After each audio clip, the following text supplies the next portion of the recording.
Do you hear that? It's the sound of the taboos that this book is breaking down. So hello!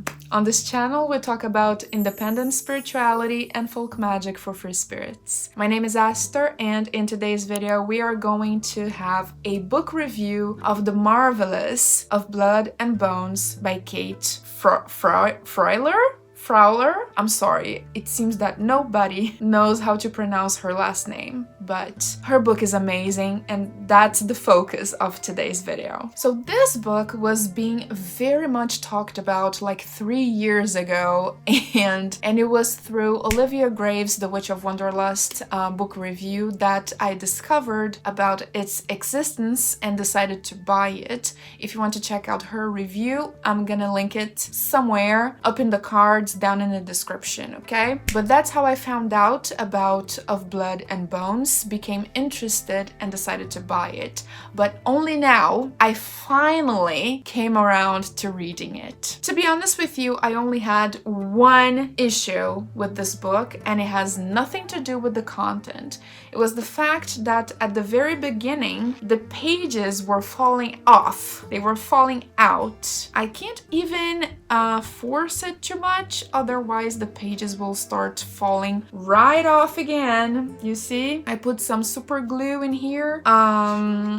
It's a pity. It's really a pity. I'm gonna add some more super glue because I don't want this book to be falling apart. But yeah, this was the only issue I had with it. Otherwise, I loved it, and I'm gonna tell you why. Wait a minute. Before we start, let's take a minute to hear a word from today's sponsor, which is myself. Did you know that I have opened a store? Yeah, that's right. Over there you can find all my ebooks that contain some juicy bits of occult knowledge that I share, and you don't want to miss out on that. And also private readings that combine tarot and Lenormand cards, as you already know them, with some extra spice of Afro-Brazilian knowledge. But the best part is that the products on the store start at only $3. Oh, and by the way, if you didn't know, I'm also on Patreon. And over there I share extra exclusive content like spell tutorials, behind the scenes of my life, exclusive Patreon videos, unfiltered book reviews, weekly readings, and much more for only 1 cup of coffee per month. So if you like what I do on the internet and would like to support my work somehow, check out the links in the description to take a look at everything that I offer. Now, with that being said,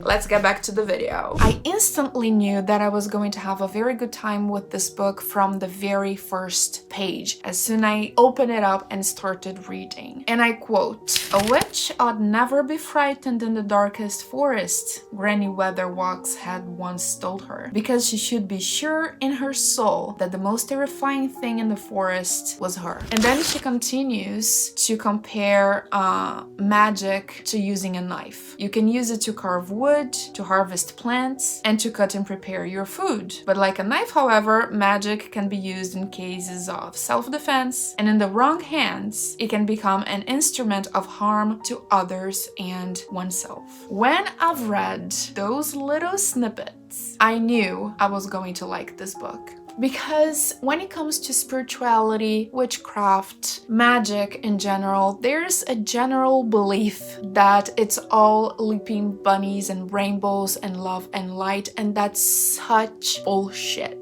Pardon my French, but that notion doesn't exist in reality. Darkness and light are part of everything in existence. It is part of us, and it is so naive to live in the denial of the dark parts of who we are, the dark parts of nature, the dark parts of existence. Darkness exists because light casts a shadow. You see, one thing thing is tied to the other, and that's how things naturally are. You watching me right now, you have strengths, you have like perks about being who you are, but there's also a negative side, a downside. You have flaws. You see, nothing is perfect, and magic is a reflection of everything that exists, including us. It is very almost childlike to try and portray magic as something immaculate and sacred and 100% positive and good. Because just like the author explains at the very first paragraph of the book, it can be used as a knife. You can make something beautiful with it, like carving or whatever, or you can kill a person with it. Magic is like that. So it's not about magic itself being dark, it's about the intentions of the person using it. And I absolutely loved how raw and transparent and direct Kate is in the text when talking about dark magic and the repercussions and the implications of it. I think that when it comes to magic, witchcraft,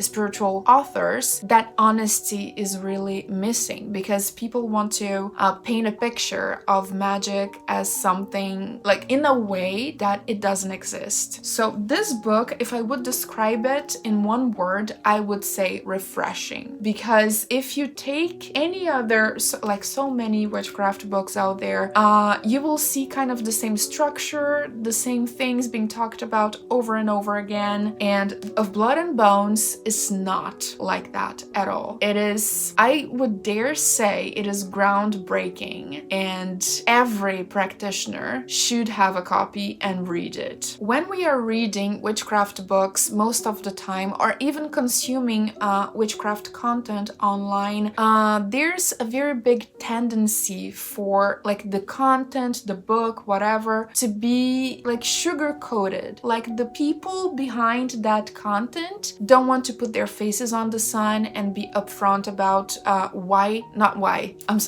about what they do, magically speaking, and how they do it. It's like they want to paint a picture of themselves, a sugar-coated picture of themselves. So we never get to see the true face of their practice, if that makes sense. And that's so not the case with this book. So it was really refreshing to see an author, like almost for the first time even, being transparent and honest and clear about using animal parts, about cleaning up bones from like roadkill, also about the use of blood and other bodily fluids in magic, and also about the dark side of magic in general, like without reservations, without trying to be family friendly or something, or hide something from the reader. No, the facts, they are all there. You just have to open the book and read it. So it was really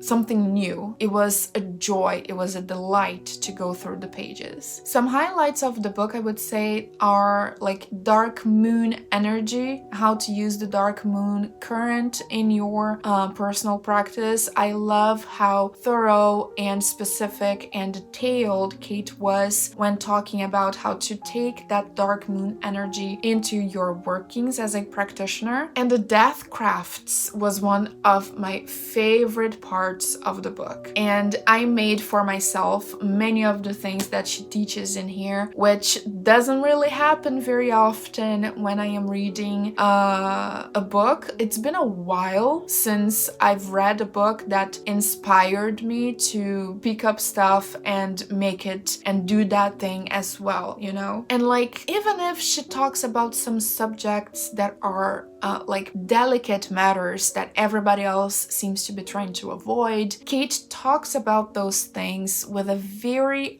responsible and educated approach. So she's not just like telling you to pick up roadkill and whatever. She is teaching you the safe way to go about it and what you should do, what you should not do. So, and also regarding many other things that she talks about in the book, she does it with I would say, a professional approach to it. Also, something that I really appreciate in this book is that it's not just a bunch of spells, like a list of spells for you to perform, like, here you go. No, there's context behind everything. There's text talking about stuff, making you think, inviting you for some self-reflection, and teaching you about several different things. And then at the end, after all of that useful information, you get some spells that you can try out. I really like how she introduces the spells after important information instead of just making a list of spells and throwing it at the reader, just like so many other books of spells do. And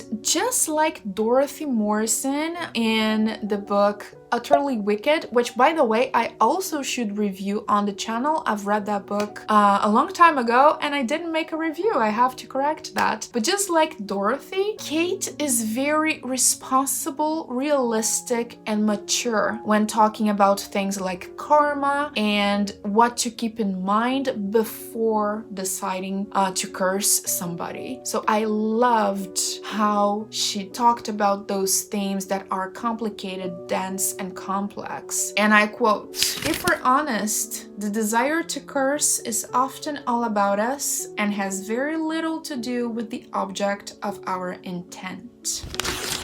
Oh yeah, that's right, ma'am. That's right. So things like that puts into question our motives and how we are operating. They are so essential for every practitioner. Now, would I recommend this book for a beginner? I don't think so. I think that this is more like intermediate after you have built yourself a path, after you've done things, you have gone out there in the world, you have discovered stuff, you have tried, you have a history of trial and error, you've experimented, you have built your practice, you already have a solid base, then you can go ahead and like read this book. You can get it and save it for later if that's the case for you. But I don't think this should be like the first things you get into. I don't think so. I mean, nothing stops you if you want to go ahead, but it's going to be much more useful for you if you put that information on top of previous knowledge and previous experience, you see? Have you read of Blood and Bones? Let me know in the comments what you think of it. Thank you so much for watching, and remember, practice makes perfect. So let's get witching. Bye bye, and I'll see you in the next video.